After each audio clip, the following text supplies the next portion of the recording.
Assalamu alaikum and welcome to Perspective. We'll be talking about the recent talks, measures by the government as far as to stabilize economy are concerned.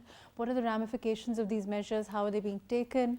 What does the government feel after taking these measures as far as the overall economy is concerned? What can we expect in the near future? All of that we'll be talking about the Pakistan and IMF talks over the FATF, which seems to be the situation at this time seems to be they will probably be retained on the grey list, and we'll be talking about the ramifications of that as far as Pakistan is concerned in the near future.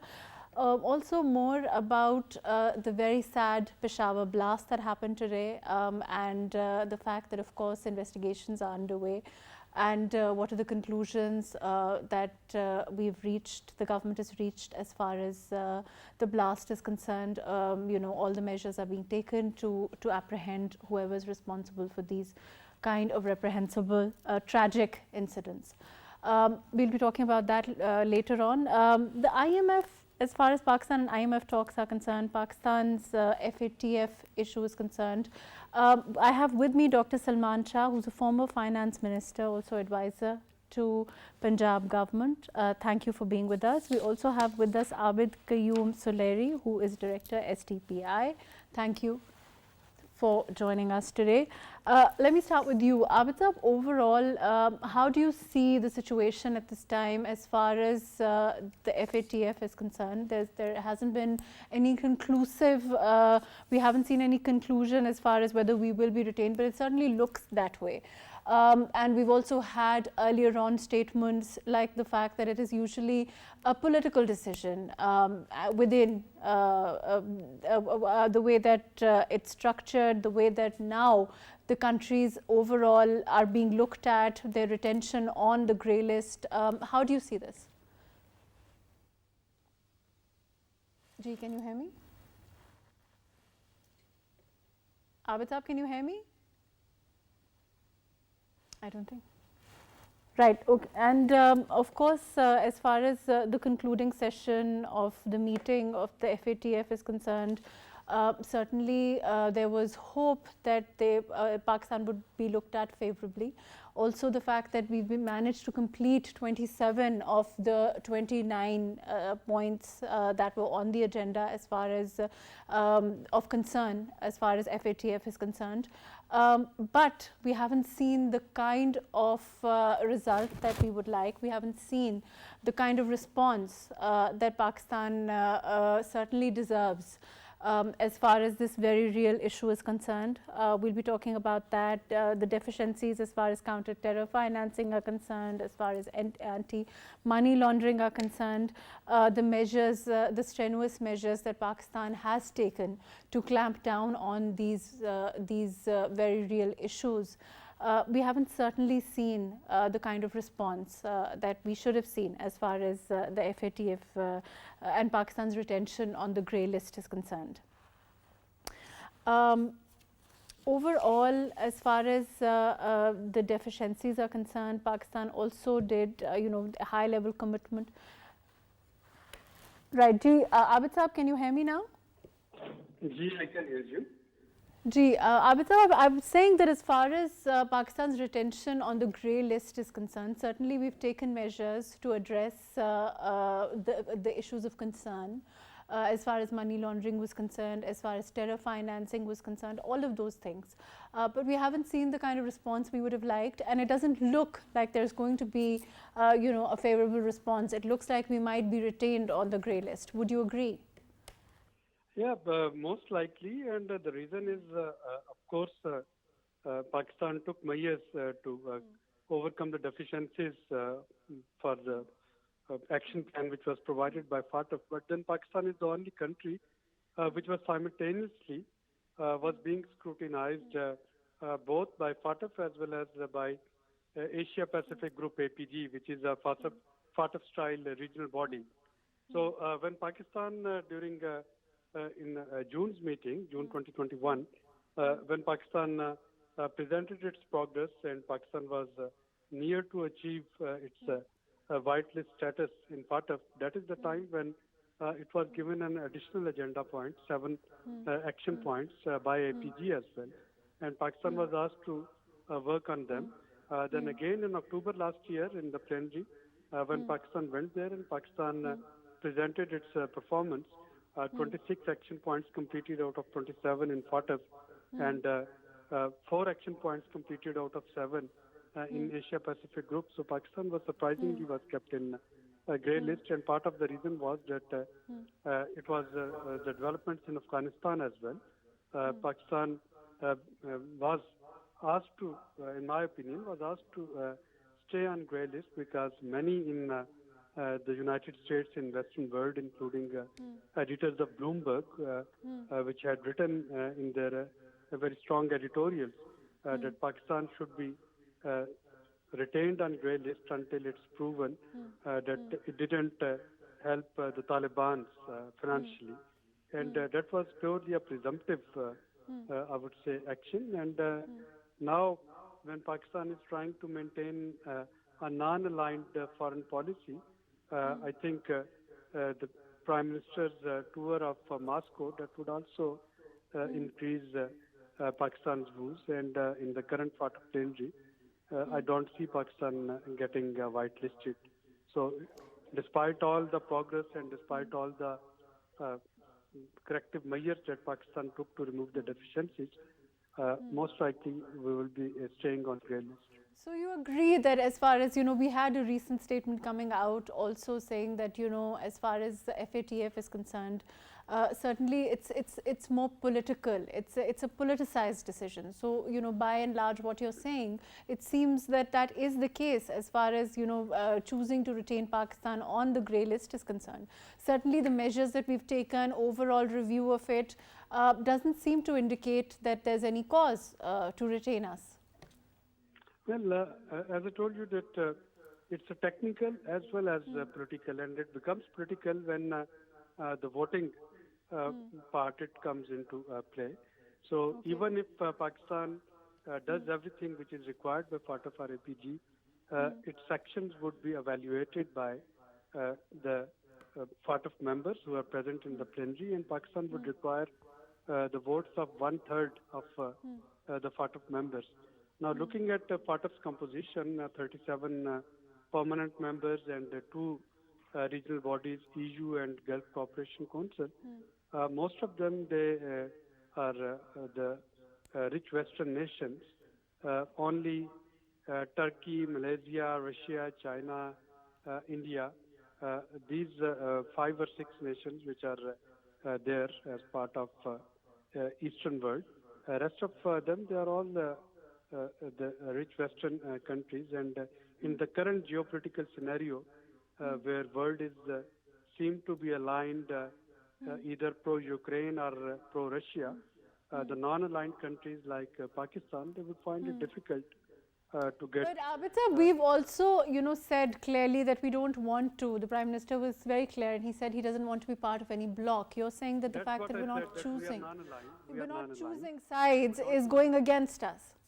Yeah, so we don't want to be part of any bloc. We want to pursue an independent foreign policy, and of course, this is at this time they would arm twist us for remaining non-aligned or remaining neutral.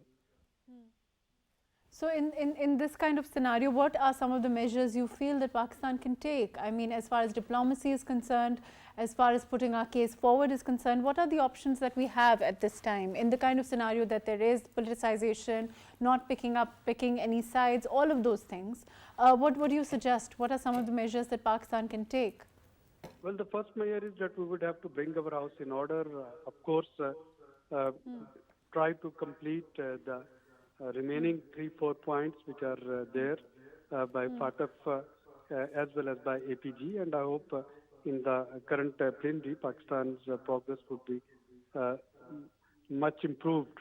Last time, as I said, that it was only 4 points, 4 action points, which required to be taken care of, and I hope that within last 3-4 months we would have already addressed a couple of more points.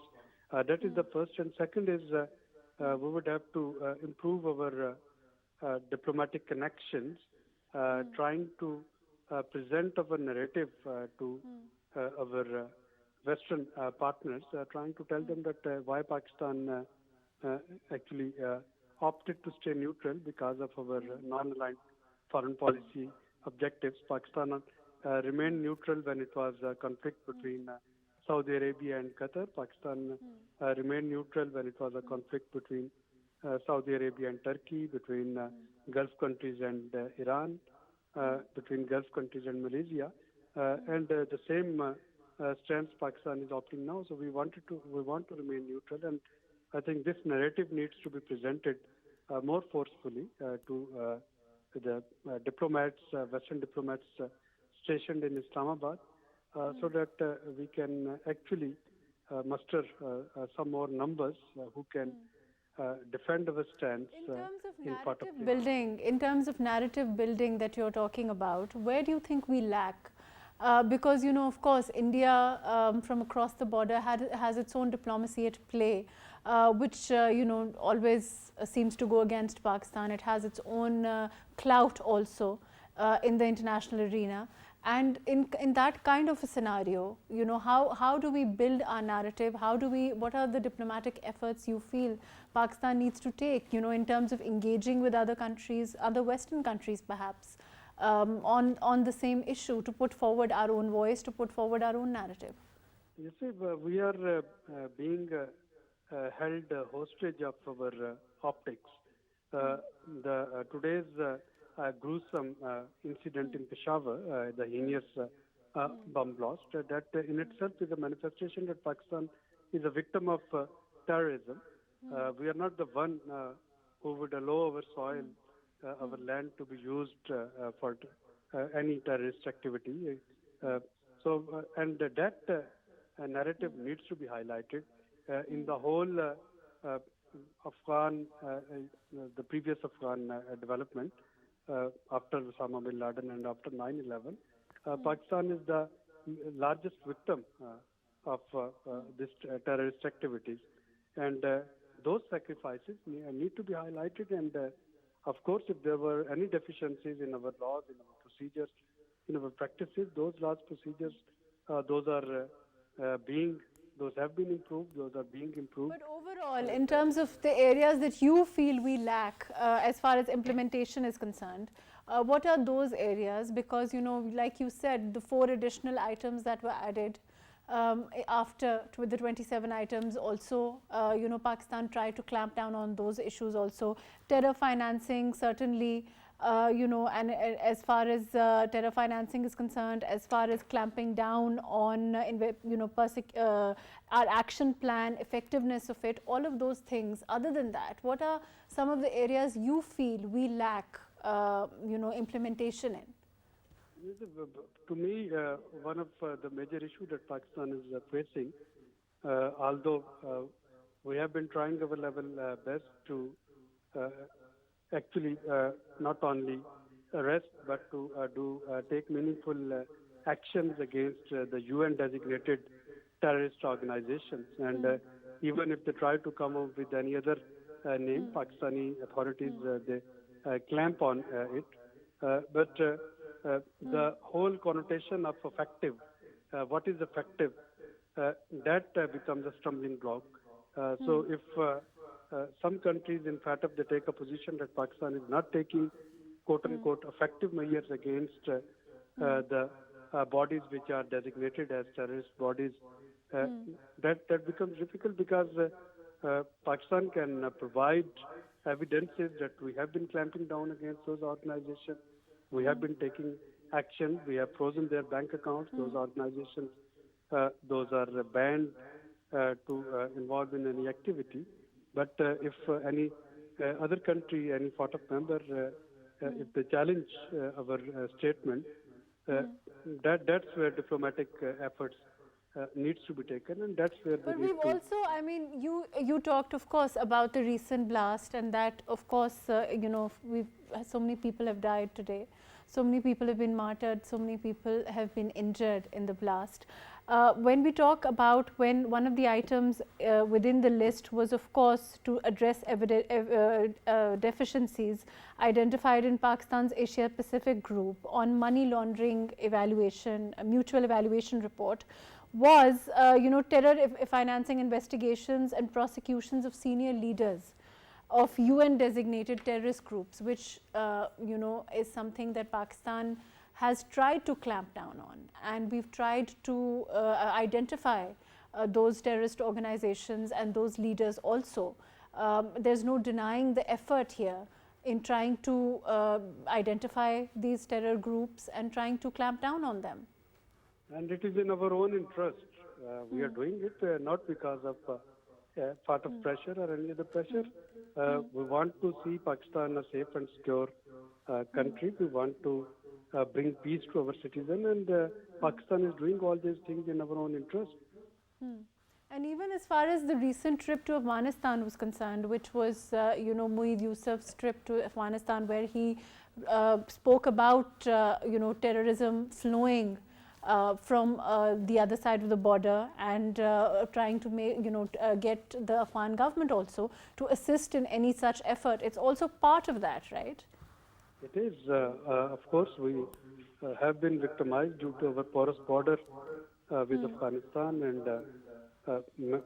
now we have concrete evidences that many of the things which take place in Balochistan or in other parts of Pakistan, the terrorist activities, those are being sponsored or being masterminded from across the borders.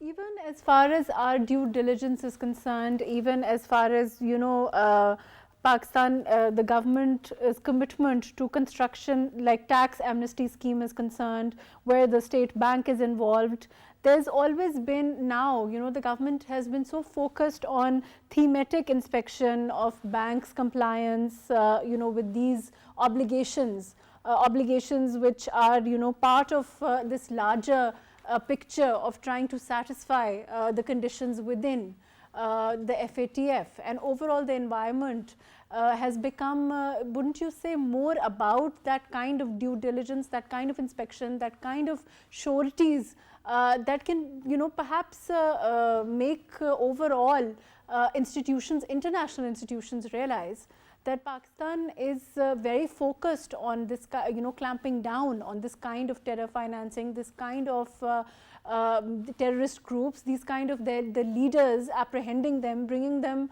to justice. And like you said, we are ourselves victims, which is proof of what happened today. Yeah, and I would say that we have improved our financial practices and policies manifold. And the key idea of knowing your customer, that is very much in place now.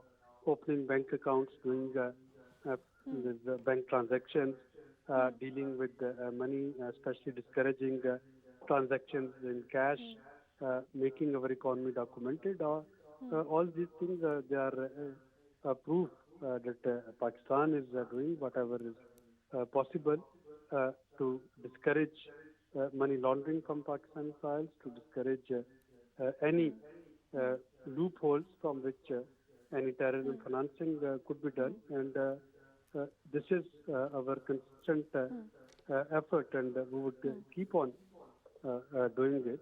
Again, I would repeat. Let me come back to you. Please stay with us. I'm going to go to Dr. Kamran Naqi, Naqi Khan, who is an economist. Thank you for being with us. Overall, Dr. Kamran, we've been talking about the retention of Pakistan, likely retention of Pakistan on the grey list as far as the FATF is concerned, our own efforts to satisfy all the issues that have been raised, all the points that have been raised, are clamping down on money laundering, are clamping down on terror financing, overall the structure of economy being more transparent, which is some of the efforts that this government has made in that regard overall, and the fact that of course it is largely politicized. Would you agree with that? Let me thank you for having me. Let me clarify, I'm a strategy and marketing professor, not an economist. Taking the lead from Dr. Suleri, and he was very rightly said that government has taken a lot of steps, and very consistently we have improved the system as far as banking system is concerned, transaction system, opening of the account. All these are very much embedded with the NADRA system and thumb impressions and recognition. And now any all managers and operations managers are very much vigilant about opening of any account, and they keep on tracking if some of the persons are not employed. So there is a lot of restrictions.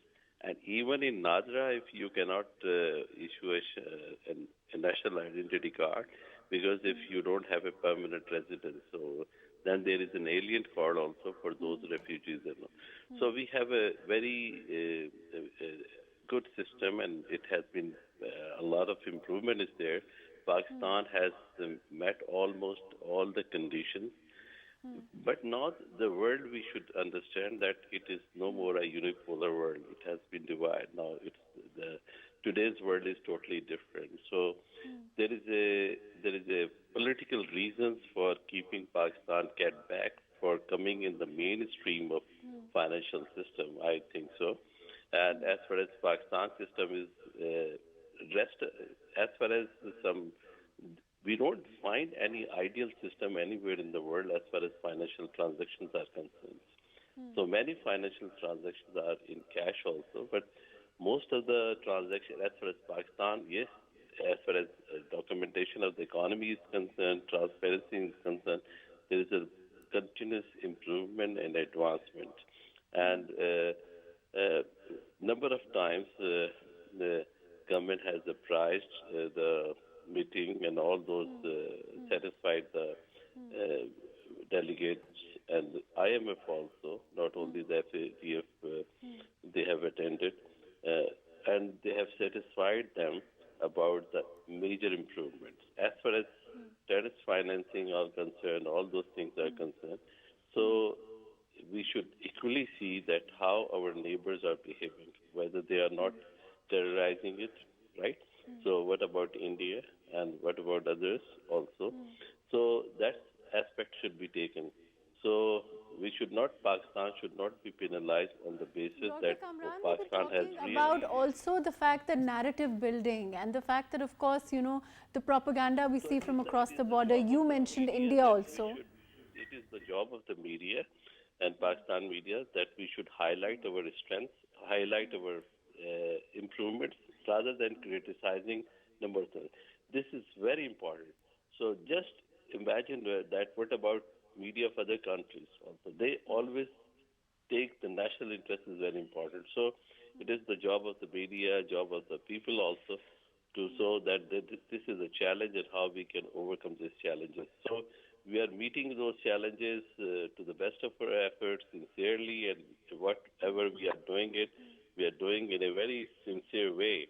And we in this whole process of war on terrorism, Pakistan has lost 150 billion, more than 150 billion dollars, and there is a shahadat of 100,000 people, right?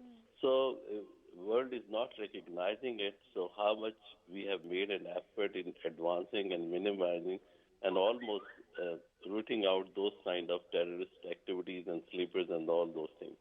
So those things should be taken. You cannot create any ideal condition anywhere in the world, right? So everywhere some kind of violences, some kind of things are happening, and those things are very much there, right?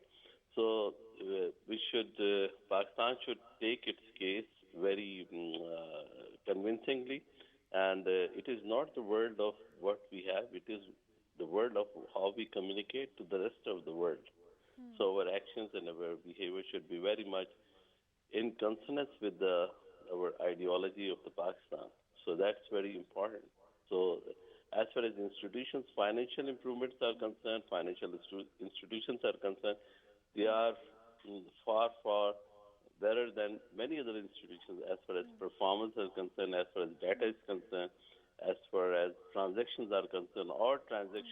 No transaction can be executed without a national identity card number. So NIC is one of Pakistan has a huge database of NIC's numbers. So that's also very important. So that is a very important checkpoint as far as tax collection is concerned, as far as through artificial intelligence, people can be checked out if they are not paying the tax or if they are doing some activity which is against the law, and they can be get apprehended. That's possibility. So that Right. Let me come back to you. I'm going to go to Dr. Abid. Abid sir, overall, as far as what Dr. Kamran was saying, he was talking about narrative building. He was talking about the fact image.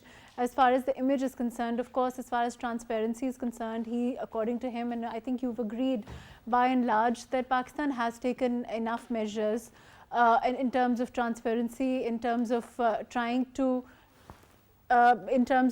make sure that it adheres to all the conditions that were of concern as far as the FATF is concerned. But the image building and narrative side is something that we need to work on. Your concluding remarks, please. Yes, as I told you that we need to actually highlight Pakistan's efforts during last 2.5 years. Not only that internationally those efforts, they are not properly portrayed, but I would argue that many in Pakistan, even they are not aware that Pakistan's financial laws and other legal practices, they have improved that much.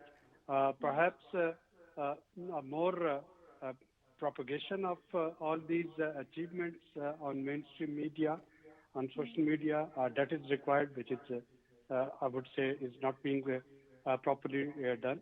Actually, since this part of review is on, PTV World, you are the first TV channel that has approached me for my comments. This thing had to be on our agenda in all mainstream TV channels, so that the people of Pakistan, they could know that what are the improvements in our laws and how we have overcome our deficiencies. That is one. And second, of course, as I said, disseminating our efforts to the major diplomatic missions in Pakistan, so that they can inform the same to their governments, and also highlighting it in international forums, in international social media platforms, and in international press in the shape of op-eds and others.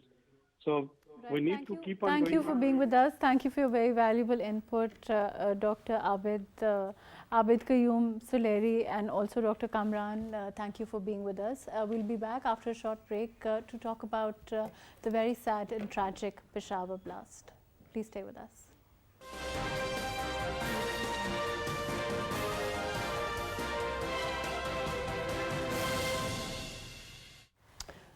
Right, welcome back. We'll be talking about the very sad and tragic Peshawar incident, where more than 56 people lost their lives today, were martyred because of the blast, and more than 150 have been injured. I have with me Arshad Yusuf Sai, who's a security analyst. Thank you for joining us. And Gohar Masood, who is a journalist. Thank you for being with us. Gohar Sahab, let's start off with you. Certainly, you know, one can't condemn this incident more than, you know, it's not possible to explain how tragic it is, and you know, Pakistan bleeds again because of terror today. Overall, the way, of course, I mean, I'm sure that there's no other way to say it except that, of course, it's as tragic as possible. So many people losing their lives in prayer this way. But overall, of course, the government has condemned it, the Prime Minister, and of course, we hope that and expect that culprits will be brought to justice. But as far as terror is concerned, certainly it's not new. Pakistan is sadly not new to these kind of blasts. We are not new to this kind of terror, unfortunately. And overall, how do you see the situation today? Well, thank you so much. Actually, today is really a very sad day for the whole nation, and I would say for the whole world. 56 human beings have been killed, and hundreds of injured. So in the past, if we see that Pakistan had always faced this terrorism and terrorist activities, blasts, but some time ago all these things get down, and the attacks were come down. But again, these things are coming up, the terrorist attack, the suicide attacks. It's like really a very sad moment for the whole Pakistan, and I would say for the whole region, because if Pakistan is disturbed, the whole region would be disturbed.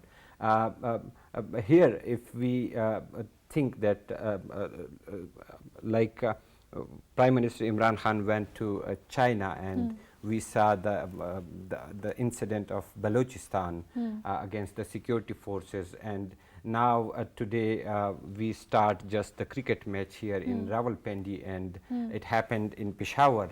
So of course we just don't look on these things that these terrorist attacks are happening, but why these are happening.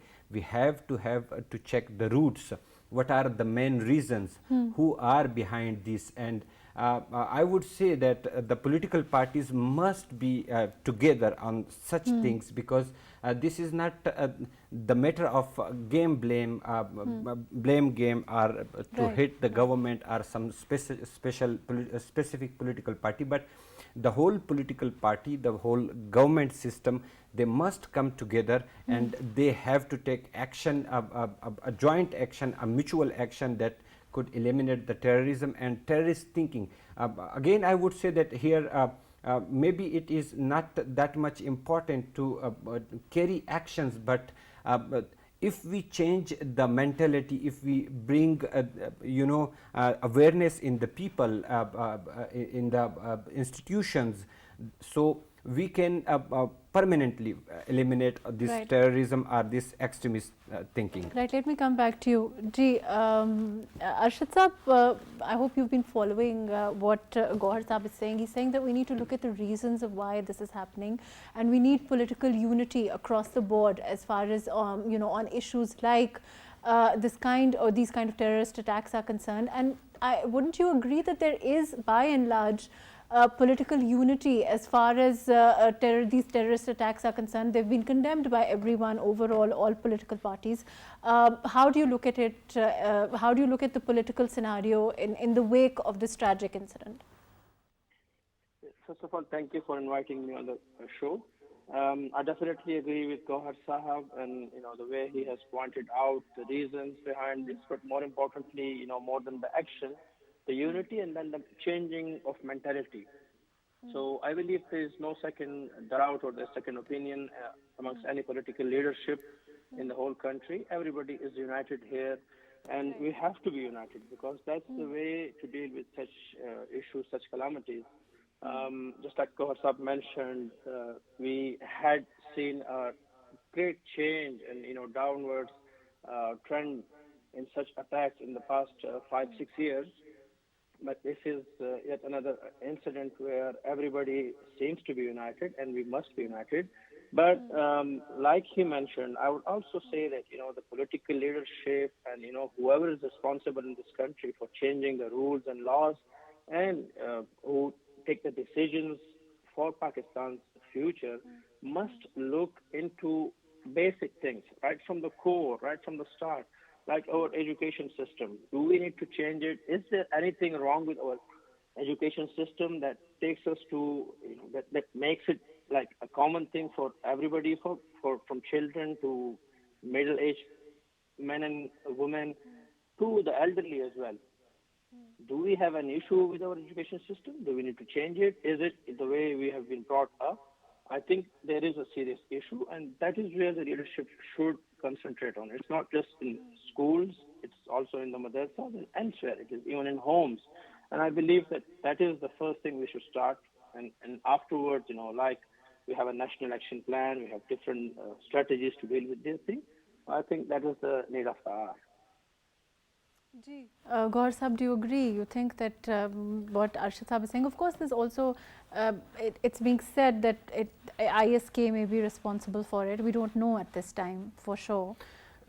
Marukh, here I would add something in this, that in the previous years we have a national action plan, and similarly we had some other such kind of policies, national policies.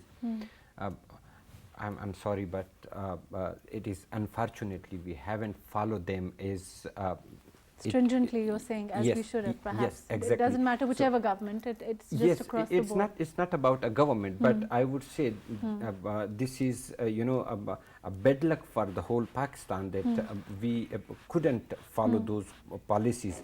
Again, as Mr. Arshad said, that yes, we do need to bring changes at school level, colleges level. Yes, I agree with this point that if we bring changes in our curriculum about different topics, different things, is we all know that our curriculum was based on the previous Afghan jihad and many things that were needed at that time, but the need of the day is something else. So to bring enlightenment in our society and to eliminate this kind of terrorism or extremist views, we need to bring something that we really need, not the past things, the previous things. So here, if you're talking about an out-of-box solution, you're saying that we need to move towards things that have not what's been done in the past, but something more drastic, more perhaps what would you, what measures do you think we can take? I would say, look here, as a state, we have different school of thoughts in our country, in religion perspective, in sectarian perspective. Similarly, in educational system, we have different kind of people and school of thought. We need a national policy, a policy that bring the whole nation and country on one line. Like I said that in the past, we have a single, but when we talk about single national curriculum, that's also one of those measures that's been taken by the government to bring, everyone across the board on one level, to bring them into mainstream. When we talk about madrasas also, so measures like that are targeted to achieving that, right? Yeah, but unfortunately, as I'm also covering the religious political parties and religious stuff as beat reporter, Pakistan or different institutions or the current government is working on the reforms of madrasas. I would just give it as an example, but we haven't seen any development in it.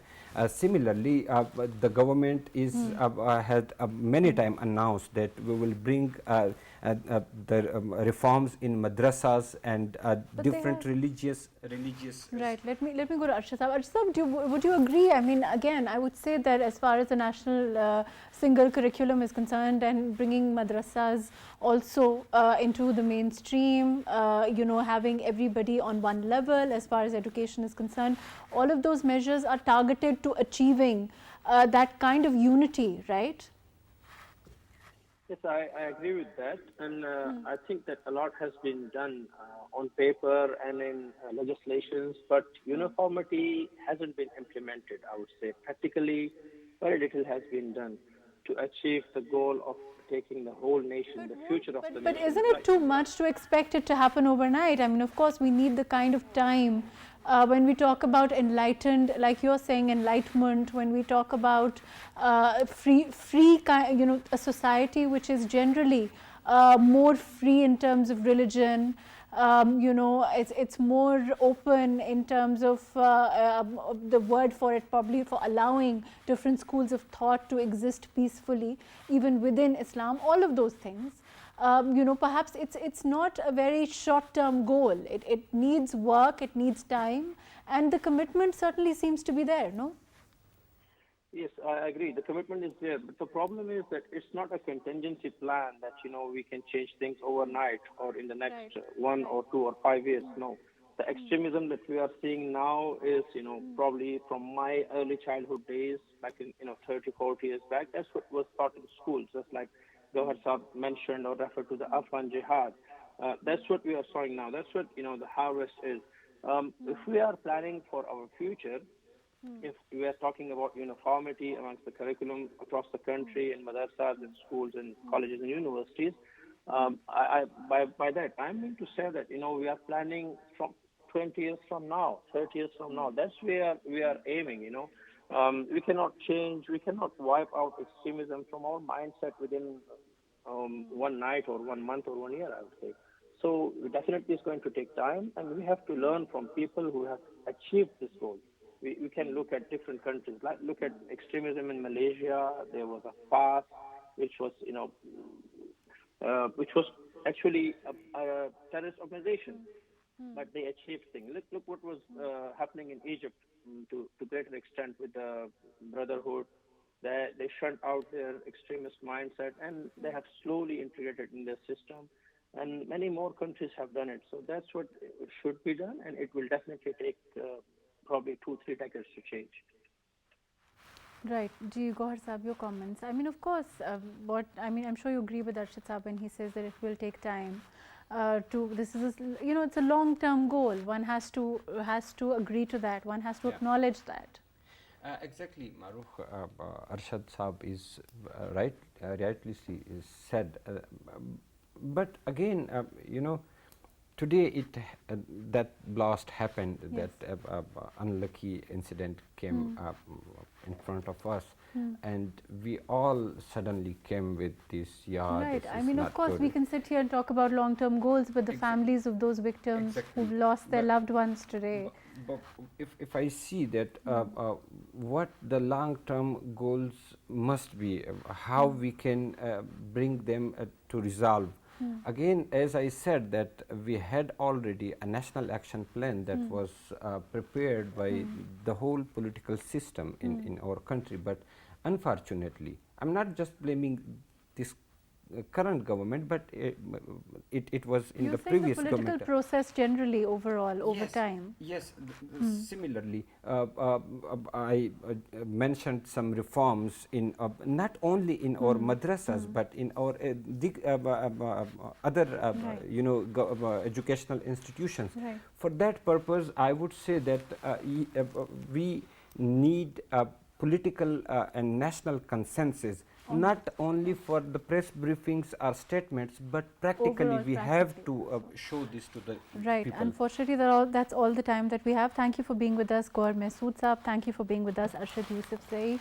Of course, you know, our hearts go out to the victims of the families, you know, the families who lost their loved ones today. There are no words to express the kind of sorrow that we feel as a nation at the kind of huge loss of lives sustained today in the blast. May they rest in peace. Of course, we know that the government is resolved to bring the culprits to justice, and that will happen.